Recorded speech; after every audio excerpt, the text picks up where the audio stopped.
पता तो लग ही गया होगा आज हम क्या बना रहे हैं नाजरीन। तो फिर हो जाए एक मज़ेदार सी रेसिपी।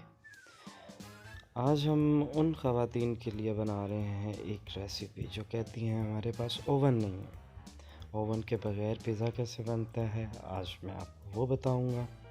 तो चलते हैं अपनी रेसिपी की तरफ। इंग्रेडिएंट्स बहुत ही सिंपल, जैसा कि आप देख रहे हैं वही इंग्रेडिएंट्स हैं जो घर में हर वक्त ही मौजूद होते हैं। वो चाहे तेल हो, चीनी, खमीर, ईस्ट नॉर्मली में ले जाता है, उसमें सॉल्ट हो, नमक तो हर खाने में डलता है, मैदा नॉर्मली बैटर बनाने के लिए तो ज़रूर होता है घर पे। तो लेट्स सी आज की रेसिपी हमारी किस तरह से बनेगी। मेरे साथ रहिएगा, वीडियो फुल देखिएगा।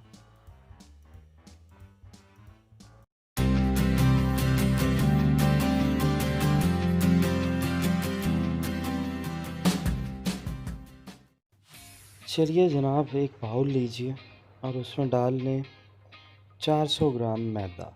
मैदा बहुत ही अच्छी क्वालिटी का होना चाहिए और इसको छान लें तो बेहतर है। इसके बाद इसमें जाएगी 2 टीस्पून शुगर। शुगर आप जो इसमें ईस्ट डालेंगे उसको राइज़ करने में मदद देगी। अब डालेंगे ईस्ट, तकरीबन इसमें 1 टीस्पून 5 ग्राम के बराबर। ईका पाउडर, ब्रेड इम्प्रूवर, ये डालेंगे हम 1 टीस्पून से थोड़ा कम। सॉल्ट टू टेस्ट, थोड़ा सा सॉल्ट इसमें फ्लेवर देने के लिए। और इसमें अब डालेंगे ऑयल। ऑयल तकरीबन 2 टेबलस्पून डाला है मैंने। और पानी डालेंगे, पानी इतना डालना है कि एक सॉफ्ट सी डो बन जाए। इसको अच्छे से मिक्स कर लें और अच्छी तरह से इसको नीड कर लें, गूंद लें, जो कि हमारी किसी भी किस्म की डो की खासियत होती है। वो डो तब ही बेहतरीन बनती है जब उसकी अच्छे से गुंदाई की जाए। तो मुझे पानी की ज़रूरत पड़ रही है, मैं पानी और डालता रहूँगा और इसको एक सॉफ्ट सी, एक मुलायम सी डो बना लेंगे।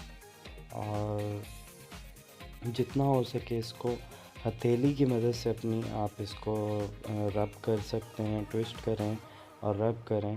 पानी हस्बे ज़रूरत है, उसकी मैं क्वांटिटी नहीं बता रहा। तो आप लोग देख रहे हैं जिस तरह से मैं बना रहा हूँ इसको, इस फॉर्म में एक अच्छी सी सॉफ्ट सी डो जो कि आपके फिंगर्स पे स्टिक ना करे, इतनी सॉफ्ट होनी चाहिए।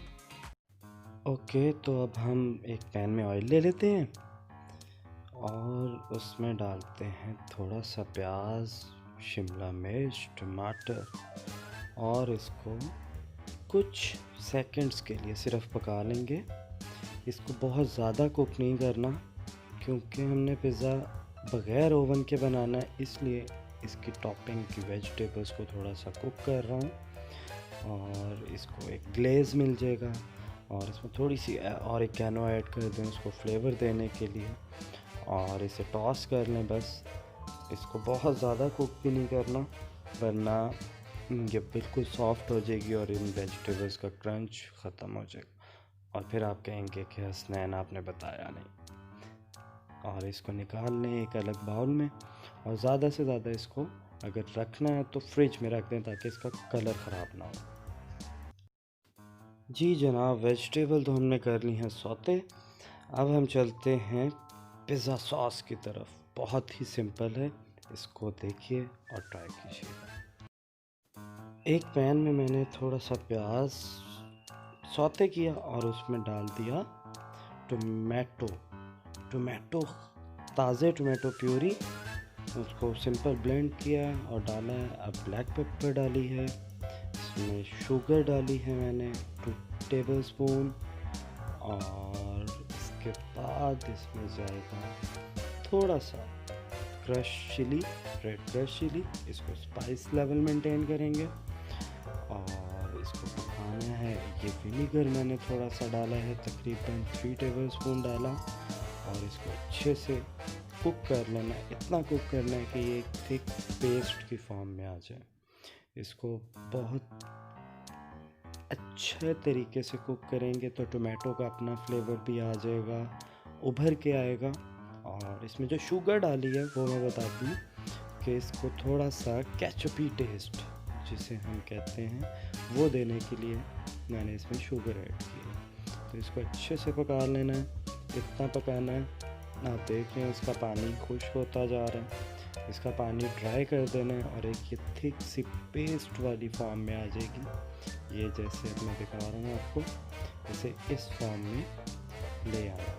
ठीक हो गया, हम चलते हैं अपनी डो की तरफ। जी जनाब, डो के लिए मैंने एक पैन ले लिया है और इस पर मैं थोड़ा सा खुश्क मैदा छिड़क रहा हूँ ताकि हमारी जो डो है वो इस पर आराम से फैल जाए। पिज़्ज़ा बनाने में मैं कहता हूँ कि पिज़्ज़ा को बेलना नहीं चाहिए। पिज़्ज़ा की डो इतनी सॉफ्ट होनी चाहिए कि वो हाथों से ही आराम से फैलती जाए। जैसे मैं इसको फैला रहा हूँ इसी तरह आपने फैलाना है। और अगर आसानी चाहते तो उसको ज़रूर आप बेल लें, कोई मसला नहीं है, शर्त नहीं है। लेकिन हैंड टॉस्ट पिज़्ज़ा एक अलग ही मज़ा देता है। और कोई भी नॉन स्टिक बर्तन ले लेंगे आप फ्राइंग पैन में भी ये पिज़्ज़ा बना सकते हैं, नॉन स्टिक कोई भी डीप बर्तन भी हो तो उसमें भी बना सकते हैं। मैंने पिज़्ज़ा पैन ही ले लिया, नॉन स्टिक मुझे मिल गया था तो मैं उसी में बना रहा हूँ।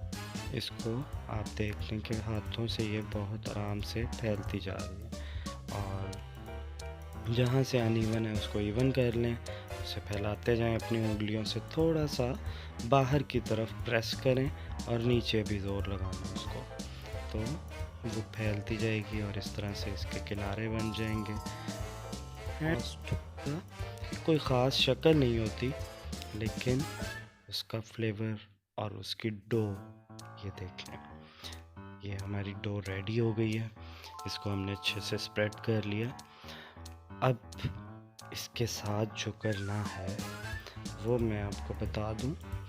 इस पैन को डायरेक्टली आप चूल्हे पे रख के इस डो को पकाएंगे, जैसे मैं पकाऊंगा उसी तरह मैं तो इसको हम चूल्हे पे रख देते हैं। ये मैंने पैन को चूल्हे पे रख दिया बिल्कुल लो हीट पे, ऐसा ना हो कि आपकी डो नीचे से ब्राउन हो जाए और बीच में से कच्ची रह जाए। तो इसको बहुत लो हीट पे पकाएंगे। तो ये देखें, ये मैंने रख दी है। इसकी एक साइड को बिल्कुल अच्छे से पका लेना है और जो टॉप साइड है उसको हम पलट के भी कुक नहीं करेंगे। उसकी क्या वजह है वो मैं आपको आगे चल के बताऊँगा। तो इसको इस तरह से हमने इस पे पकाना है और ये मैं आपको दिखाने के लिए भी अनकवर्ड रखा है, इसको मैं कवर कर दूंगा। ये देख लें, ये डो इस तरह से हमारी चूल्हे पे और इसको हम पका लेंगे। ठीक है, अभी इसको हमने पकाया एक साइड, ये देखें ये ब्राउन हो चुकी है, बहुत ही ज़बरदस्त इसका अच्छा सा कलर। ये ब्राउन जो कलर है ये बता रहा है कि ये डो पक चुकी है। एक साइड से पका लिया इसको, दूसरी साइड से नहीं पकाया। चलिए जनाब, ये डो तो अब हमारी तैयार है। अब इसकी करते हैं टॉपिंग।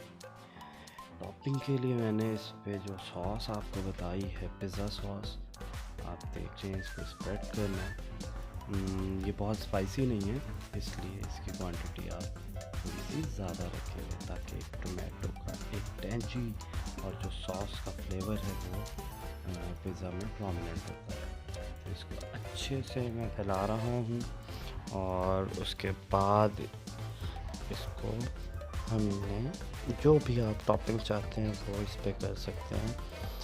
मैंने आपको वेजिटेबल्स बता दी हैं, उसके अलावा अगर आप कुछ पसंद करते हैं तो वो भी टॉप कर सकते हैं। अब इस पर थोड़ी सी चीज़ डालेंगे। चीज़ हम लोग करते क्या हैं, हम चीज़ हमेशा वेजिटेबल्स और मीट डालने के बाद डालते हैं और उससे क्या होता है, हमारी जो चीज़ें हैं, जो टॉपिंग्स हैं वो छुप जाती हैं और हमें नज़र कुछ नहीं आता। तो पहले चीज़ डालें और बाद में बाकी टॉपिंग्स। इसमें अब मैं चिकन क्यूब्स चिकन की मैरिनेशन सिंपल वही है जो मेरी प्रीवियस वीडियोस में भी है, तो इसलिए मैंने आज रिपीट नहीं की, वरना हमारी वीडियो बहुत लंबी हो जाती। तो आप कोई भी मेरी प्रीवियस वीडियो देख लें जो चिकन से रेलेवेंट है, अल्फ्रेडो की या किसी भी चीज़ की, उसमें चिकन की मैरिनेशंस बताई हुई हैं। तो इसको हम वही मैरिनेटेड चिकन मैं यूज़ कर रहा हूँ, ग्रिल हुआ एक स्मोकी टेक्सचर मिल जाएगा उससे।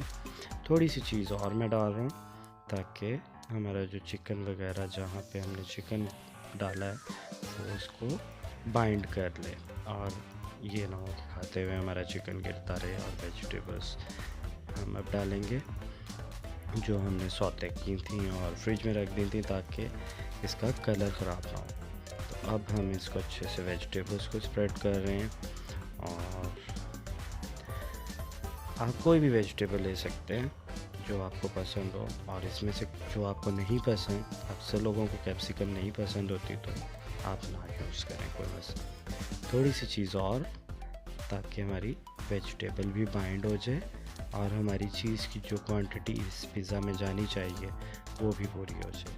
तो इस तरह से मैंने इसमें चीज़ को 3 टाइम ऐड करके उसकी क्वांटिटी पूरी कर दी। ऑलिव्स मेरे फेवरेट हैं, तो वो मैं पिज़्ज़ा में ना डालूँ तो फिर ये मेरी ख़ुद के साथ ही ज़्यादती है। तो आपको अगर नहीं पसंद तो आप नहीं डालें। आप इसको पेपरोनी, सॉसेजेस, बीफ, किसी भी चीज़ के साथ बना सकते हैं घर पे। और सबसे बड़ी बात ये है इस पिज़्ज़ा की कि इसमें आपको ओवन की ज़रूरत नहीं है। तो हमारी टॉपिंग कंप्लीट हो गई है, अब हम इसको कुक करेंगे। इसको अब मैंने रख दिया है चूल्हे पे पैन को टॉपिंग करने के बाद दोबारा से, और ये देख लीजिए जनाब पिज़्ज़ा हमारा बहुत ही कलरफुल डिलीशियस लग रहा है। और उम्मीद है इसका टेस्ट भी बहुत अच्छा होगा। मैं तो अक्सर ये बना के खाता रहता हूँ, तो इसका टेस्ट मुझे तो बहुत पसंद है।